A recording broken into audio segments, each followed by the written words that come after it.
All right, so we got an early 2000s Ecotech 2.2 liter engine, and you guys all did a whole bunch of measurement on it, and why you did that, and you find out, ooh, that cylinder right there is bad.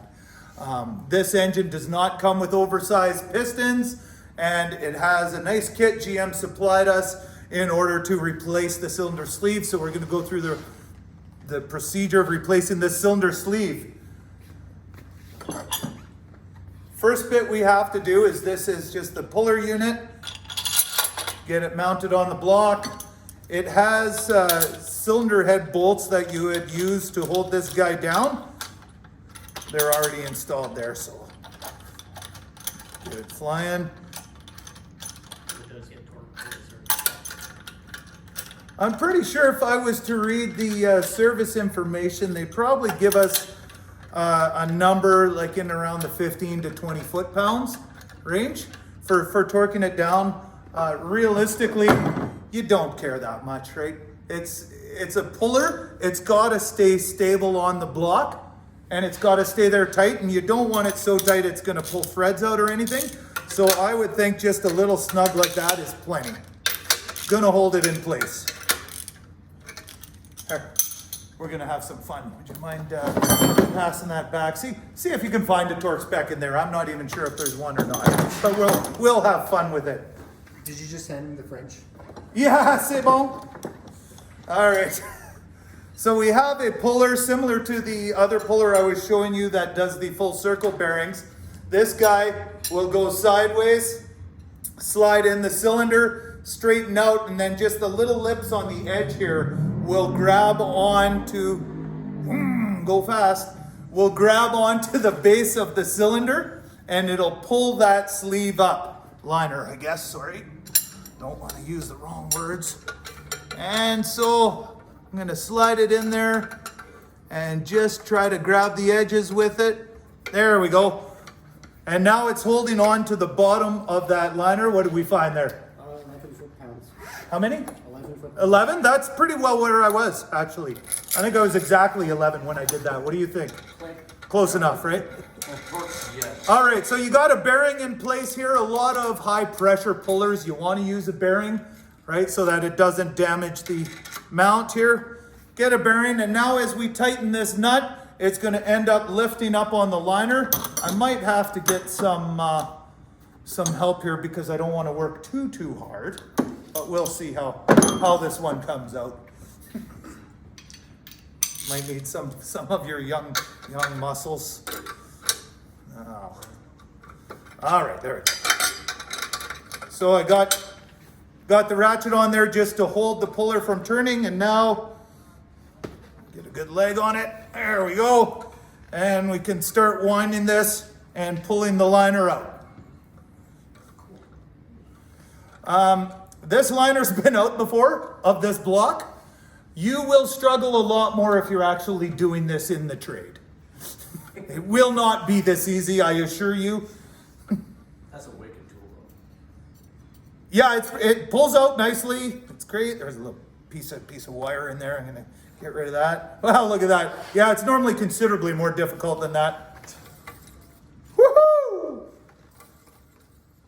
Probably not the recommended procedure there, but we'll let the YouTube feedback decide that, I guess. All right. So there we use the puller, got the liner out. Thanks for your foot there. Yeah. Although you've already committed to Cardinal Civic YouTube. You haven't asked people to like and subscribe. Oh yeah. You can see that at the end of the video. If you enjoy this video, please don't expect much more out of me. Don't forget your sponsor break. Yeah, not looking for sponsorship either. Anything else? All right. I mean, you're not in a hot tub, so. Yeah. Okay. So we're gonna just pull this guy off here now. Oh, other direction. That was about 11 foot-pounds, eh? Pretty sure.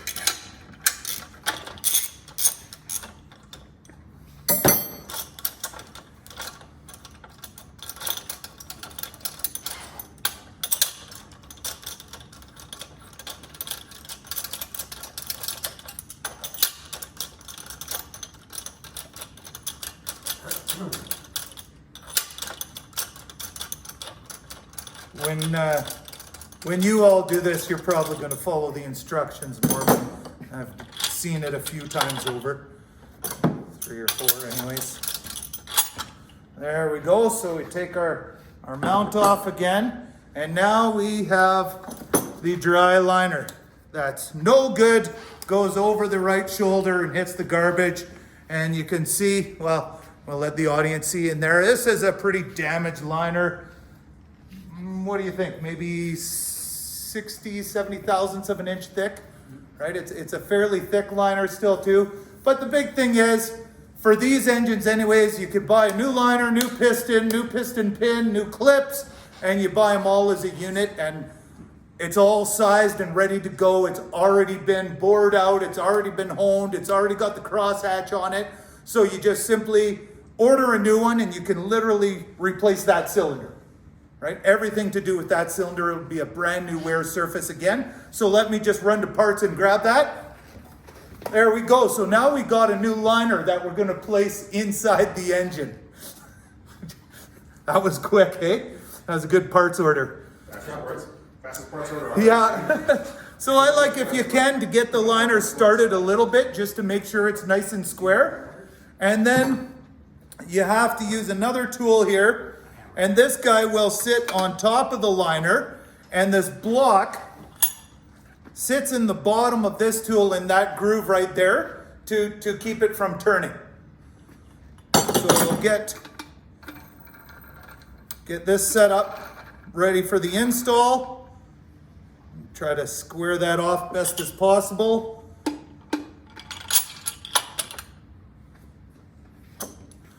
And tighten it back up again.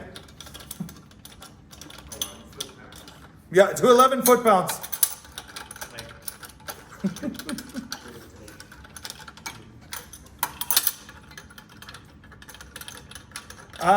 You have to make sure, just like the backs of bearings, right? You know, they got to be really clean, really nice and dry so that you have proper metal-to-metal contact.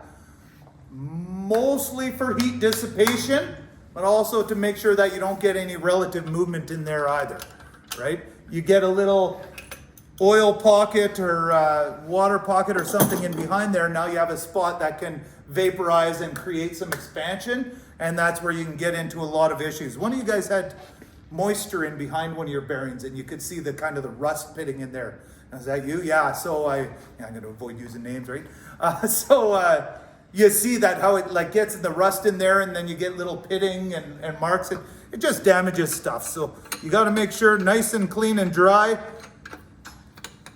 And then once you got it lined up, now we just use the end of the shaft here as an installer. And you wind the cylinder liner back in.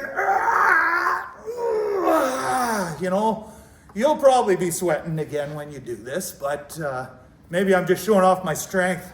And then we're going to tighten it to a certain torque on the install. 4 attachment bolts, 1 in the end.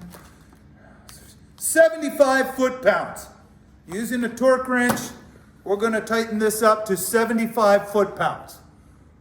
Okay, I don't have a torque wrench with me right now, but you guys have all torqued lots of nuts, you get it. This engine is just our liner engine. They come in and out all the time, so I'm not going to overextend it or work it too hard. I'll just snug it up, but you understand that this should be tightened to 75 foot-pounds at that point to make sure that the liner's installed all the way. Once the liner is installed all the way, it should be sitting slightly proud of the cylinder head deck. Again, because this one is our lab engine used for this purpose, it's been cut several times and it won't quite give the appearance we require. But this would not be, if you're getting a new one and doing this, this would not be the situation. You guys would end up having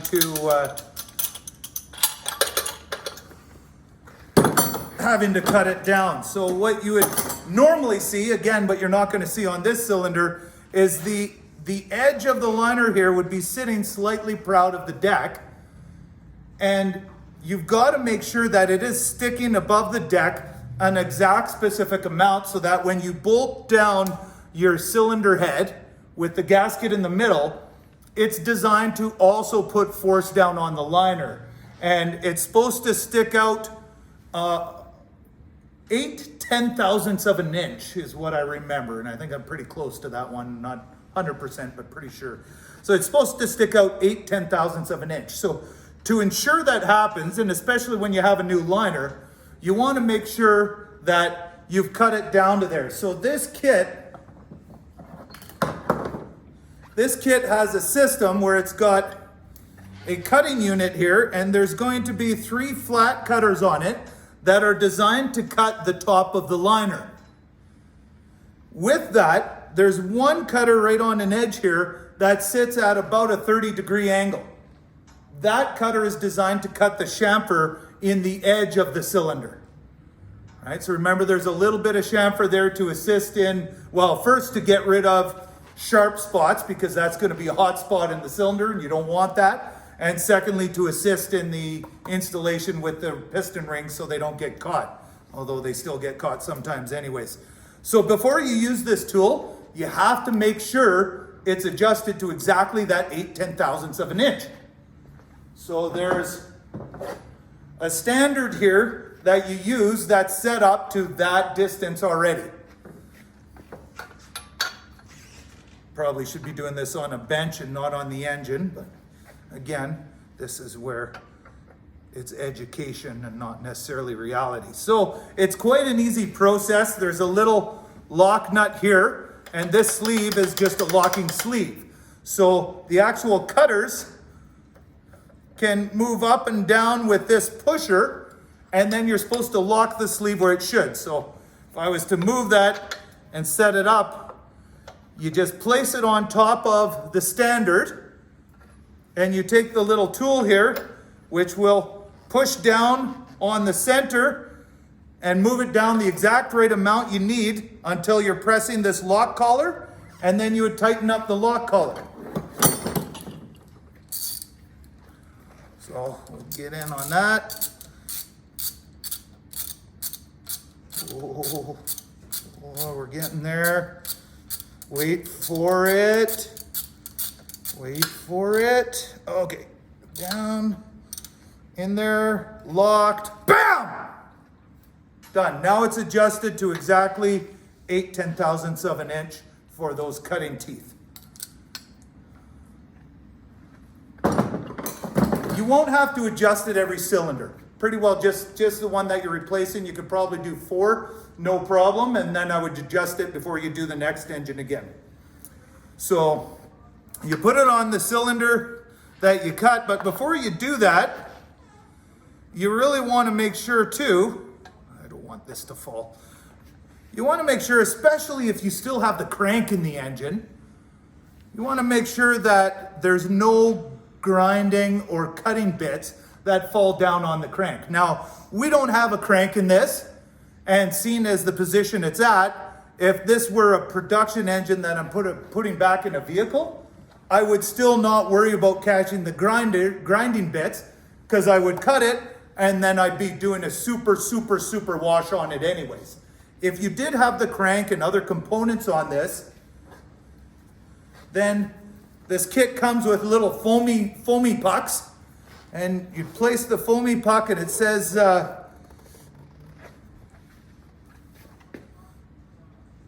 position 3 millimeters below deck surface. 3 millimeters below deck surface. If you're more than 3 or less than 3, it's okay, but be close to 3.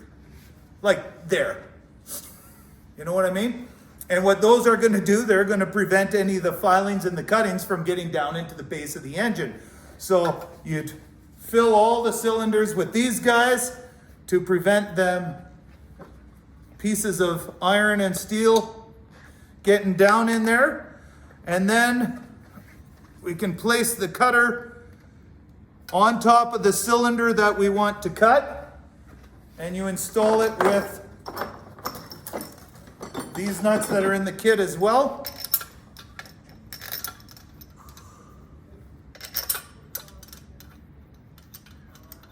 Those are some funny looking nuts. Hey, I said pardon? Okay, cap screws. Sorry, I better use the right terminology. Okay. Well, if it's going on YouTube, you'll get roasted in the comments. Oh yeah, you caught me. You caught me. And again, we're gonna tighten this up to 11 foot-pounds.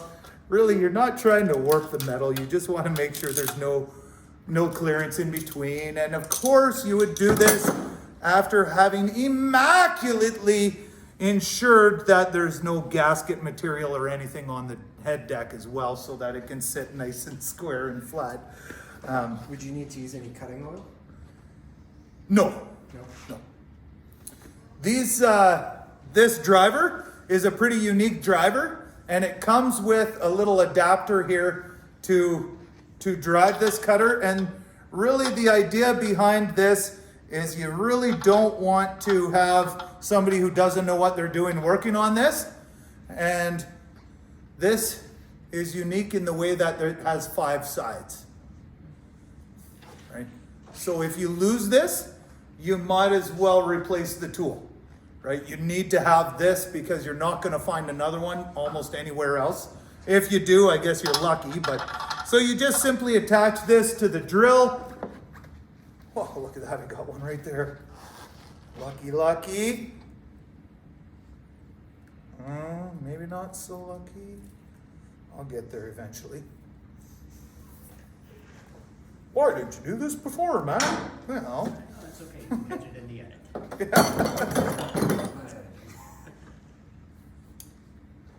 there we go. Make sure you never have it plugged in while you're working on the chuck.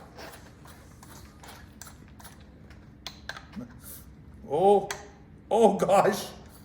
This might be a long day. Make sure you have a properly sized drill. Yeah, apparently I didn't get a big enough drill.